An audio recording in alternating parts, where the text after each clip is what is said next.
UP में इस बार MY बनाम एमवाई का मुकाबला। यूपी विधानसभा चुनाव की फिजाओं में इस वक्त एमवाई बनाम एमवाई का मुकाबला हावी है। सपा जहां अपने पुराने एमवाई समीकरण यानी मुस्लिम यादव में कामयाबी की राह तलाश रही है, वहीं भाजपा मोदी योगी फैक्टर के जरिए अपनी चुनावी नैया पार लगाने की जुगत में है। सपा संस्थापक मुलायम सिंह यादव के जमाने से ही उनकी पार्टी मुसलमानों और यादव बिरादरी के मतदाताओं की ताकतवर जुगलबंदी के सहारे सत्ता शीर्ष तक पहुंचती रही है। इसी समीकरण के सहारे सपा 4 बार सरकार बना चुकी है।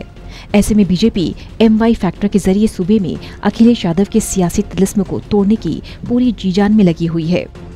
शुक्रवार को बीजेपी प्रदेश अध्यक्ष स्वतंत्र देव सिंह ने ट्विटर पर एक वीडियो जारी किया, जिसमें वो ट्रैक्टर चलाते हुए चुनाव प्रचार करते नजर आ रहे हैं।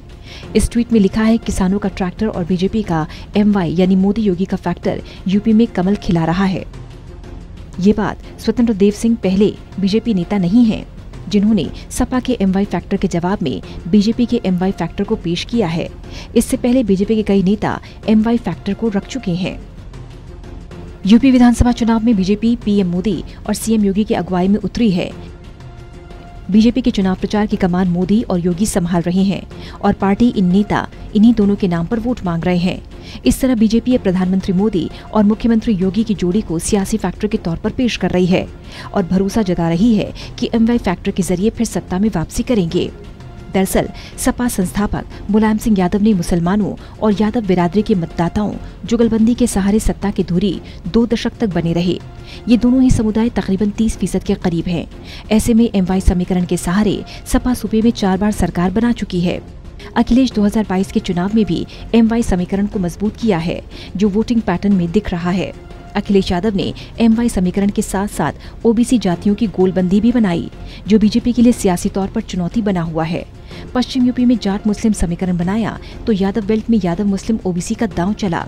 वहीं अवध और पूर्वांचल में भी सपा ने जातीय समीकरण के लिए तमाम क्षेत्रीय और जातीय आधार वाले सियासी दलों के साथ गठबंधन कर रखा है।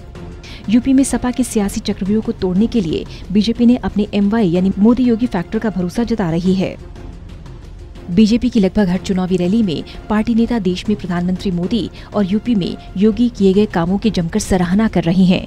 बीजेपी का चुनाव प्रचार अधिकतर मोदी और योगी के इर्द गिर्द सिमटा हुआ है। प्रधानमंत्री अपने चुनावी संबोधन में मुख्यमंत्री योगी की जमकर सराहना करते हैं। वहीं योगी भी अपनी सरकार के लिए किए गए कामों को मोदी की लीडरशिप में हुआ कार्य का श्रेय देते हैं। प्रधानमंत्री और सीएम की असल परीक्षा पूर्वांचल के इलाके में होनी है, जहां छठे और 7वें चरण में वोटिंग होनी है। पीएम मोदी वाराणसी से सांसद हैं, तो गोरखपुर योगी का गढ़ है। योगी गोरखपुर सीट से पहली बार विधानसभा चुनाव में मैदान में है। हालांकि गोरखपुर लोकसभा सीट से वो 5 बार सांसद रह चुके हैं। बीजेपी के लिए सबसे ज्यादा चुनौतीपूर्ण छठा और 7वां चरण माना जा रहा है। अखिलेश यादव ने पूर्वांचल के सियासी समीकरण साधने के लिए सबसे ज्यादा मशक्कत की है, जिसके लिए उन्होंने दूसरे दलों के मजबूत नेताओं को साथ लिया तो जातीय आधार वाले नेताओं के साथ गठबंधन किया। स्वामी प्रसाद मौर्य, लालजी वर्मा, राम अचल राजभर और दारा सिंह चौहान जैसे दिग्गज ओबीसी नेता शामिल हुए। स्वामी प्रसाद और दारा सिंह ने बीजेपी छोड़कर, जबकि लालजी और राम अचल बसपा छोड़कर सपा में आए हैं। इसके अलावा ब्राह्मण समीकरण के लिए पूर्व मंत्री हरिशंकर तिवारी के बेटे विनय तिवारी को लिया है। 2017 के विधानसभा चुनाव में बीजेपी से मिलकर चुनाव लड़े पूर्व मंत्री ओम प्रकाश राजभर ये चुनाव सपा से गठबंधन पर लड़ रहे हैं।